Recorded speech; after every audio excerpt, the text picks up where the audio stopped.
நான் தான் முன்னாடியே சொல்லியிருந்தேன்ல, இந்த பிக் பாஸ் வீட்டை ரெண்டா பிரிக்கலனாலும் 2 பெட்ரூமை தனியா பிரிச்சு வச்சு இந்த 2 பெட்ரூம் வச்சு பயங்கரமான content Bigg Boss team make பண்ண போறாங்க.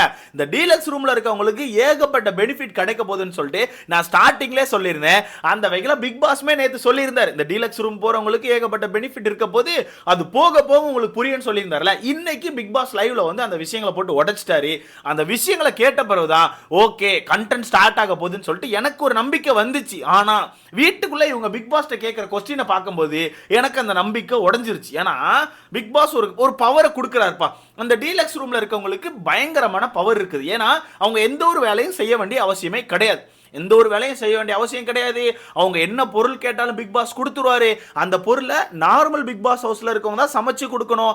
அந்த சமைச்சு கொடுக்குற பொருளை அவங்க இந்த டீலக்ஸ் ரூம் மட்டும் தான் சாப்பிடுவாங்க. அந்த ஆட்கள் சாப்பிடக்கூடாதுன்னு சொல்லிட்டு பலவித பவரை டீலக்ஸ் ரூம் காரங்கிட்ட தூக்கி பிக் பாஸ் கொடுக்குறாரு. ஆனா அவங்களுக்கு அது புரிஞ்சிச்சான்னு கேட்டீங்கன்னா இல்ல. பிக் பாஸ்ட கொஸ்டினா கேட்டு பிக் பாஸே டென்ஷன் ஆகி அப்பா கொஞ்சமாச்சும் பிரீமியமா நடந்துக்கோங்க, நீங்க பிரீமியம் ரூம்ல இருக்கீங்க, உங்களுக்கு சொல்ற விஷயம்லாம் புரியுதா இல்லையா, நீங்க தயவு செய்து கொஞ்சம் பிரீமியமா நடந்துக்கோங்கன்னு சொல்லிட்டு பிக் பாஸே கெஞ்சுற லெவலுக்கு இந்த ஆட்கள் கொஸ்டினை கேட்க ஆரம்பிச்சிட்டாங்க. சரி ஓகே, இப்போ என்னென்ன பவர் அவங்க கையில் இருக்குது, என்னென்ன மாதிரி டாஸ்க் இதுக்கப்புறம் வரப்போகுது, என்னென்ன சண்டைகள் வரப்போகுது அப்படிங்கிறத மொத்தமாக பார்த்துடலாம். ஸோ வீடியோக்கு அப்புறம் முன்னாடி மறக்காம இந்த வீடியோ லைக் பண்ணிட்டு சேனலை சப்ஸ்கிரைப் பண்ணினா எனக்கு கொஞ்சம் உதவியாக இருக்கும். ஸோ தட்டி விடுங்க. சப்ஸ்கிரைபர்ஸ் இன்னும் கொஞ்சம் வந்துச்சுன்னா நம்ம 160K வந்துடும். ஸோ தட்டி விடுங்க. ஸோ சப்ஸ்கிரைப் பண்ணுவீங்க நம்புறேன். சரி ஓகே, கண்டென்ட்டுக்குள்ள போயிடலாம். இப்போ பிக் பாஸ் வந்து இந்த டீலக்ஸ் ரூம் காரங்களுக்கு கொடுத்துருக்க பவர் என்னன்னா, அவங்க எந்த ஒரு வேலையும் செய்ய வேண்டிய அவசியம் கிடையாது. எந்த ஒரு வேலையும் செய்ய வேணாம். அவங்க ராஜா வீட்டு கண்ணுக்குட்டி தான். ஆனா இங்க பிக் பாஸ் இன்னொரு செக்கும் வச்சிருக்காரு. இவங்க கிட்ட இருக்க அந்த பவரை யாராலையும் பறிக்க முடியாது. இந்த வீட்டில் இருக்காங்கல்ல, இந்த 7 பேரும் இந்த டீலக்ஸ் ரூம்ல தான் இருப்பாங்க. ஆனா இது மாறுறதுக்கான வாய்ப்புகள் இருக்குது. அதை ஏர்ன் பண்ணி தான் நீங்க எடுத்தாகணும். அந்த ரூமுக்கு நீங்க போகணும்னா அந்த ரூமை நீங்க ஏர்ன் பண்ணணும். அப்போ எனக்கு தெரிஞ்சு வரப்போற வாரங்கள்ல இந்த ரூம்காக கண்டிப்பா டாஸ்க் இருக்கும்னு சொல்லிட்டு எனக்கு தோணுதுப்பா. ஏன்னா அவர் அந்த பாயிண்டை மட்டும் பதிவு பண்ணார், ஏர்ன் பண்ணணும், ஏர்ன் பண்ணாதான் அந்த இடத்துக்கு வர முடியும். இவங்க ஏர்ன் பண்ணி வந்திருக்காங்கன்னு சொல்லிட்டு அப்போ அடுத்த வாரம் கண்டிப்பா டாஸ்க் இருக்கும். ரெண்டாவது, இந்த டீலக்ஸ் ரூம்ல இருக்காங்கல்ல, இவங்க பிக் பாஸ் டீம் சைடு என்ன கேட்டாலும் கொடுத்துருவாங்க. அது வெஜ்ஜோ நான்வெஜ்ஜோ மட்டனோ சிக்கனோ என்ன கேட்டாலும் கொடுத்துருவாங்க. அந்த விஷயங்களை பிக் பாஸ் ஹவுஸ்ல இருக்கவங்க தான் சமைச்சு கொடுக்கணும். எங்க இந்த பக்கம் இருக்காங்களா ஒரு 13 பேர் நார்மல் பிக் பாஸ் ஹவுஸ்ல, அங்க உள்ள குக்கிங் டீம் தான் சமைச்சு கொடுக்கணும். சமைச்சு கொடுக்குற சாப்பாடை டீலக்ஸ் ரூம் காரங்க மட்டும் தான் சாப்பிடுவாங்க. அந்த பிக் பாஸ் ஹவுஸ் சாப்பிடக்கூடாது. ஏன்னா அந்த பிக் பாஸ் ஹவுஸ்க்கு தனியாக ஒரு கிராசரிஸ் மாதிரி வந்துடும். அதை தான் அவங்க சமைச்சு சாப்பிடணும். அதுல மேபி வெஜ் கூட வரலாம், நான்வெஜ் கிடைச்சாலும் கிடைக்கலாம். பட் அது என்ன வருதோ அதை தான் அவங்க சமைச்சு சாப்பிடணும். ஆனா இதுல பெரிய ட்விஸ்ட் என்னன்னா, அதெல்லாம் டாஸ்க் விளையாடி தான் ஏர்ன் பண்ண வேண்டிய அவசியம் இருக்குது. பட் டீலக்ஸ் ரூம் காரங்களுக்கு அப்படி கிடையாது. அவங்க என்ன கேட்டாலும் அது வந்துடும் பிக் பாஸ் சைட்ல இருந்து. ஸோ அது மிகப்பெரிய பிளஸ்ஸா டீலக்ஸ் ரூம் காரங்களுக்கு இருக்கு. ஆனா இங்க நம்ம பிக் பாஸ் ஹவுஸ்காரங்க இருக்காங்க, நார்மல் பிக் பாஸ் ஹவுஸ், அவங்க வந்து கொஞ்சம் கோவப்பட ஆரம்பிச்சிட்டாங்க. கனியக்காலாம் கொந்தளிச்சிட்டாங்க. நீங்க கவனிச்சிருப்பீங்க. நீங்க வந்து எடக்கு முடக்கா பண்ணீங்கன்னா சமைக்கிறது நான் தான் சமைப்பேன், அப்புறம் உப்பெல்லாம் அதிகமாக போட்டு கொடுத்துருவேன் பார்த்துக்கோங்கன்னு சொல்லிட்டு கனியக்கா கொஞ்சம் கோவப்பட ஆரம்பிச்சிட்டாங்க. இருந்தாலும் டீலக்ஸ் ரூம் காரங்கிட்ட இன்னும் பவர் இருக்குது. ஒருவேளை உப்பு போட்டு வந்தா அதே சாப்பாடை ரிட்டர்ன் கொடுத்துட்டு புதுசா சமைச்சிட்டு வாங்கன்னு சொல்லிட்டு டீலக்ஸ் ரூம் காரங்க சொல்லலாம். சொன்னா அவங்க செஞ்சுதான் ஆகணும். ஸோ 2 சைடும் பயங்கரமான பவர் இருக்குது. ஆனால் அந்த 2 பேரும் எப்படி யூஸ் பண்ண போறாங்க அப்படிங்கிறதெல்லாம் மேட்டரே இருக்குது. சரி ஓகே, இதுக்கு அடுத்ததா room cleaning, bathroom cleaning, vessel வாஷிங்லாம் இருக்குல்ல, இதுக்கு ஆட்களை பிரிச்சு விடணும். அது யாரு பிரிச்சு விடணும்? டீலக்ஸ் ரூம் காரங்க பிரிச்சு விடணும். ஓகேவா? ஏன்னா இந்த வாரம் எனக்கு தெரிஞ்சு கேப்டன் இருக்காதுன்னு நினைக்கிறேன். ஸோ இந்த வாரத்தை பொறுத்தவரைக்கும் இந்த டீலக்ஸ் ரூம்ல இருக்கவங்க தான் எல்லாத்தையும் பிரிச்சு விடணும். அந்த வகையில் டீமை பிரிக்கும் போது ரொம்ப தெளிவாக பிரிக்கிறாங்க. ஏன்னா சமைக்கிற ஆட்களை நேக்கா தூக்கி சமையலில் போட்டாங்க. இப்போ கனி அக்காவாகட்டும் நந்தினி ஆகட்டும், இந்த 2 பேரும் சூப்பரா சமைச்சிருக்காங்க. இந்த 2 பேரையும் தூக்கி அங்க போட்டாங்க. யார் யார் லிஸ்ட் அப்படிங்கறத மொத்தமா பாத்துறலாம். இதுல குக்கிங் டீம்ல யாரெல்லாம் இருக்காங்கன்னு பாத்தீங்கன்னா கனியக்கா, நந்தினி, அப்புறம் நம்ம பிரவீன் ராஜ், இந்த 3 பேர் தான் குக்கிங் டீம்ல இருக்காங்க. ஏன்னா காலங்காலத்துல சமைக்கும் போது பிரவீன் ராஜ் அவர்கள் தான் எல்லாத்தையும் கட் பண்ணி கொடுத்தாரு. அதையும் இவங்க நோட் பண்ணிருக்காங்க. அடுத்ததான் நந்தினி அவர்கள் சமைச்சாங்க. சமைச்சிட்டு ஒரு இது கூட பேசியிருப்பாங்க, நான் என் வீட்டுல என் தம்பிக்கு மட்டும் தான் சமைச்சு கொடுப்பேன், இப்போ உங்க எல்லாருக்கும் சமைச்சு கொடுக்குறேன், எனக்கு ரொம்ப பெருமையா இருக்கு அப்படின்னு பேசியிருப்பாங்க. அதையும் இவங்க லாக் பண்ணிக்கிட்டாங்க. அதையும் லாக் பண்ணி நீங்க சமையல் வாங்கன்னு போட்டாங்க. அது மட்டும் இல்லாம கனியக்காவும் நல்லா சமைப்பாங்க. இந்த 3 பேரையும் சமையல்ல தூக்கி போட்டாங்க. இந்த 3 பேரை சமையல்ல தூக்கி போட்டாச்சா? அடுத்தது வெஷல் வாஷிங்ல யாரெல்லாம் தூக்கி போடுறாங்கன்னா, நம்ம கலையரசன், விவேக் ப்ரோ, அடுத்தது நம்ம எஃப்ஜே, இந்த 3 பேரையும் வெஷல் வாஷிங்ல தூக்கி போடுறாங்க.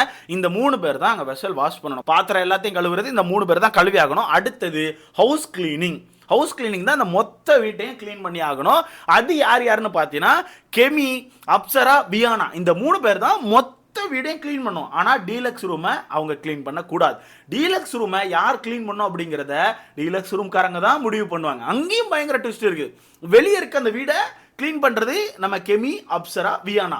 ஆனா அந்த டீலக்ஸ் ரூமை யார் க்ளீன் பண்றானா, நம்ம விஜே பார்வதியும் நம்ம வாட்டர்மெலன் ஸ்டாரும் இந்த 2 பேர் சேர்ந்து தான் டீலக்ஸ் ரூமை க்ளீன் பண்ணணும். ரொம்ப பக்காவா கனெக்ட் பண்ணி விட்டுருக்காங்க. இதுல பெரிய காமெடி என்னன்னா, டாய்லெட் கிளீனிங் இருக்குல்ல, டாய்லெட் கிளீனிங்ல யாரெல்லாம் இருக்கான்னா, ஆதிரை, நம்ம விஜே பார்வதி அக்கா, அடுத்தது நம்ம திவாகர் அவர்கள். இந்த 3 பேர் தான் டாய்லெட் கிளீனிங்ல இருக்காங்க. டாய்லெட் கிளீனிங்லயும் நம்ம பார்வதி அவர்களும் திவாகர் அவர்களும் இருக்காங்க. இந்த பக்கம் பார்த்தா டீலக்ஸ் ரூமை க்ளீன் பண்றதுலயும், அந்த ரூமை க்ளீன் பண்றதுலயும் நம்ம பாரு அவர்களும் திவாகர் அவர்களும் தான் இருக்காங்க. ஸோ மொத்தத்தில் இவங்க 2 பேரையும் பயங்கரமா கனெக்ட் பண்ணி விட்டாங்க. அது மட்டும் இல்லாமல் இந்த ரூம்குள்ள அதை எடு இதை மாத்தி வைங்கிற வேலைகளையுமே டீலக்ஸ் ரூம்காரங்க வாங்கிக்கலாம். ஸோ மொத்தத்தில் டீலக்ஸ் ரூம்காரங்க ரொம்ப தெளிவா ஸ்கெட்ச் போட ஆரம்பிச்சிட்டாங்க. முக்கியமா இந்த ஸ்கெட்ச் எல்லாம் போறது யாரு தெரியுமா? அரோரா, சுபிக்ஷா, ரம்யா, இந்த 3 பேர் தான் பயங்கரமாக ஸ்கெட்சை போடுறாங்க. நான் சொன்னேன்ல, இந்த சீசனை பொறுத்தவரைக்கு பெண் போட்டியாளர்கள் தான் வச்சு செய்ய போகிறாங்க.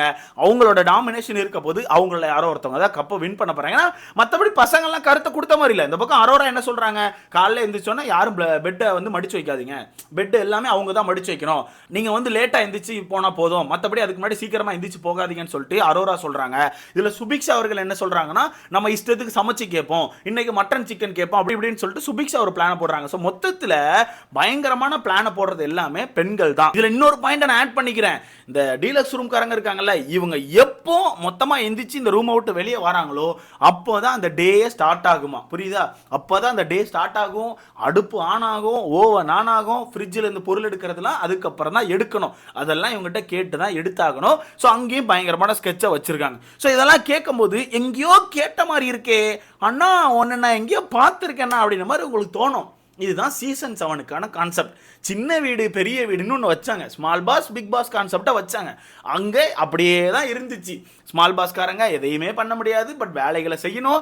பிக் பாஸ்காரங்க சொல்றதெல்லாம் செஞ்சு கொடுக்கணும். இவங்க சொன்னாதான் சமைக்கணும், இவங்க சொன்னாதான் அடுப்பு ஆன் ஆகும். இந்த கான்செப்டை தான் அப்படியே கொஞ்சம் கொஞ்சமாக deluxe room, Bigg Boss house அப்படின்ன மாதிரி மாற்றிருக்காங்க. மற்றபடி பெரிய கான்செப்ட் இல்லை. நம்மளை எப்படிலாம் ஏமாற்ற முடியுமோ அப்படிலாம் ஏமாத்துறாங்க. நல்லா யோசிங்க. சீசன் 7ல் என்ன நடந்துச்சு? பிக் பாஸ் ஸ்மால் பாஸ்னு ஒன்று இருந்துச்சு. ஸ்மால் பாஸில் ஒரு டீம் இருப்பாங்க, ஓகேவா? பட் வாரம் ஸ்வாப் ஆவாங்க, அதை நீங்கள் பார்த்துருப்பீங்க.